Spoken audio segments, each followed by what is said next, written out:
Alright, good morning, evening, and or afternoon. Struggler Bri here with a brand new video today where we're going to be talking about, as the title suggests, Bond First Light, a strong return to Bond.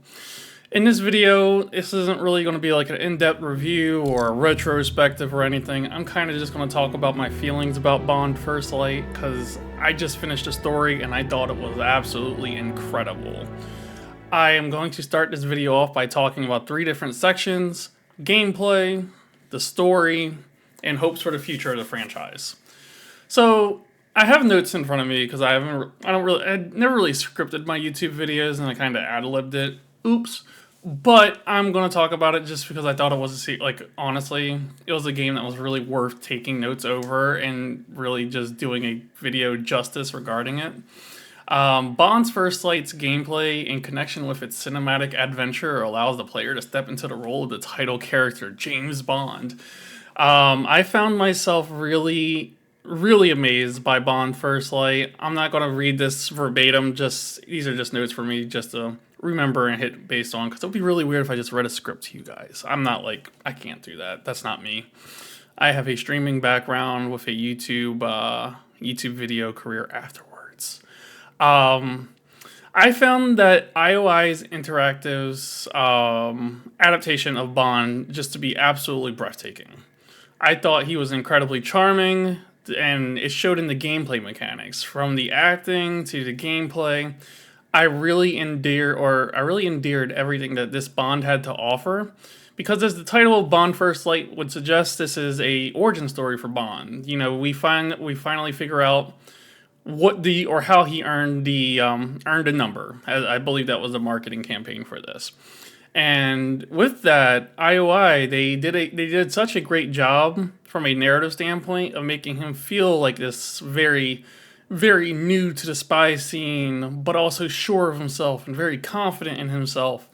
And just having that ability on display in the writing, but also having it emerge in the gameplay, was just absolutely breathtaking for me. Because in the gameplay, Bond has what I would identify as two essential parts of his arsenal. He has the Q Watch and his bluff mechanics.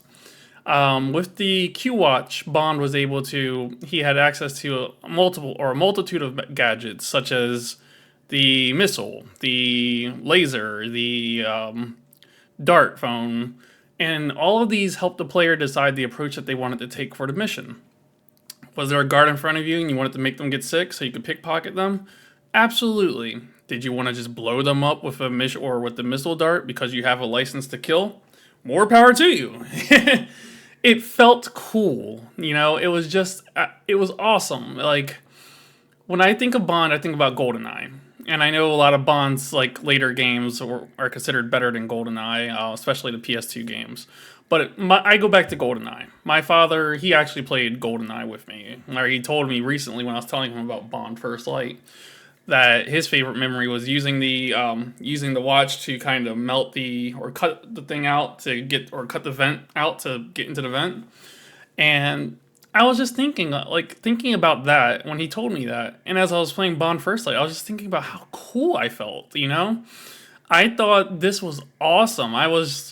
I got detected by guards, like 4 guards, and they were getting ready to jump me as Bond, and I used the bluff mechanic to just smooth talk my way out.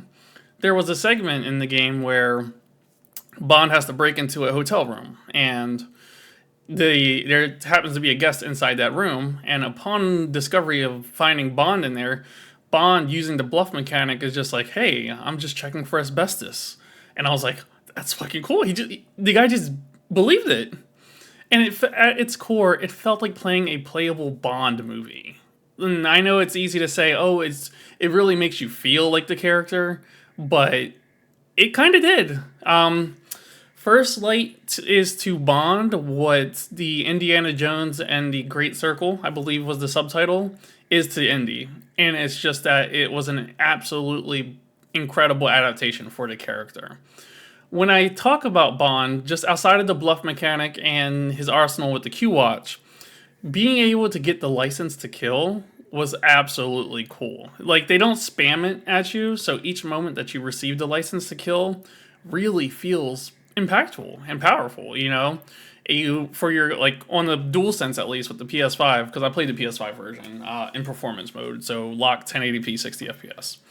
The DualSense would turn red, and the license to kill would pop in the or pop down, and I was just like, wow, I have to terminate these guys. And you see in the background here, I'm just dropping people using the instinct or survival instincts, and it was just great.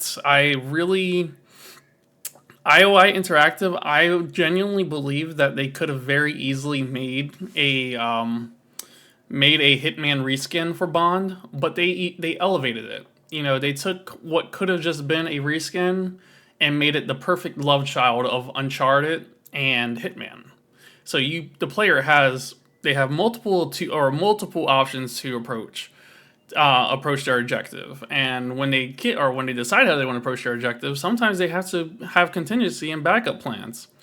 And if their backup plans were to fail, then you can try to use the bluff mechanic to try to get out and replan what you're going to do. And I just thought that was absolutely incredible. So I mentioned that I haven't mentioned that I'm a huge Uncharted fan here, but I did mention Uncharted. Bond did such a wonderful job incorporating set pieces that felt larger than life, and as someone that's been missing the Uncharted franchise, I was so happy to experience and play through these set pieces. I'm going to roll in the background of this video as I'm talking, just some of my gameplay footage of me doing some of the set pieces in the game, and it is just breathtaking. Like to the point that I don't want to record any of it because I don't want to spoil it in this video. But what I'm going to use is anything that was marketed. So the airplane sequence, for example. And that was just chef kiss. But as I mentioned, just from a gameplay standpoint, IOI Interactive very easily could have taken a very easy road out and just made a Hitman reskin. But they did a perfect love child between Uncharted and Hitman. And I was absolutely pleased from the gameplay. So moving over to the story, I found that the story of Bond First Light is at its core, with the title First Light, is an origin story. The game opens with Bond being put into a nasty situation during a mission tied to the Royal Navy, as he was serving for the Royal Navy. And in the prologue, this is where you end up meeting what would eventually become or revealed to be Moneypenny, and Bond ending up getting not adopted, but recruited into MI6. And over the course of the Bond First Light story, I found that a lot of the character writing was fantastic. I found myself caring about the characters in ways that I haven't cared about. I love the Daniel Craig trilogy, or quadrilogy. I love the Daniel Craig movies, bottom line. But I always felt like it missed making Bond a character. Bond wasn't really vulnerable in the Craig movies. I felt like, well, I disagree. Skyfall, he was pretty vulnerable. But Craig or Bond in First Light really had a vulnerability in just being that novice that really, really felt like you were growing alongside him. Like you could see his character growth, and by the end of it, when he does the the signature Bond thing, I'm not going to spoil it, but if you know Bond, you know what I'm talking about. And that starts the credit sequence. It's like, wow, that felt earned because he went on this greater than life adventure across the world. And he proved himself. And as the player guiding him, it felt absolutely incredible going on that journey with him. The story was very full of plot twists. I never felt like I was cheated in the story at all narratively, but I thought the character interactions and the settings were great. And Bond was he played really Bond's, or the new actor for Bond. He played really well. He played off of the other characters really well. Like John Greenway's actor, which is Lenny Jones, I think Lenny. He plays Morgan in The Walking Dead. So all I could think of was Rick. You don't clear. But they had such a legendary chemistry that it was really fun watching them. But the key characters that really stand out in Bond First Light was definitely Q and Moneypenny, as they definitely were friends of Bond before co-workers, I felt. And I thought M was awesome. I thought she did the role exactly as M felt necessary in this grand scheme of things. And I always felt Bond's respect for her. And anytime she said, hey, I don't need whatever, or I don't need luck. I need you, Bond. It was like I felt like I felt like a hero anytime M spoke.